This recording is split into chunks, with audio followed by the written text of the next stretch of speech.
अस्सलाम वालेकुम दोस्तों, कैसे हैं आप सब। मैं हूं उमर और आप देख रहे हैं यूवी रिएक्शन। अब आप इसको यूवी रिएक्शन कह सकते हैं, यूवी व्लॉग्स कह सकते हैं। दोनों में से एक चीज़ है यार। अब आप जो आपका जो दिल करे आप समझ लें।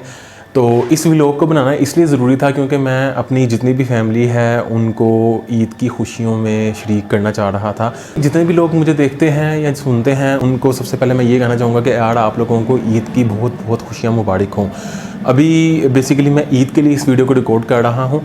अगर आप कहेंगे तो इंशाल्लाह मैं इसको प्रॉपर थोड़ा सा व्लॉग भी कर दूँ। अगर मैं आपको बताऊँ तो मुझे व्लॉग बनाने नहीं आते, तो बड़ी मुश्किल से जो है ना यार मैं ये व्लॉग बना रहा हूँ। मेरे लिए इम्पोर्टेंट ये था कि मैं वो लोग जो मुझे सुनते हैं उनको मैं सबसे पहले अपनी इन ईद की खुशियों में शामिल करूँ और उनकी ईद की खुशियों में शामिल हो जाऊँ।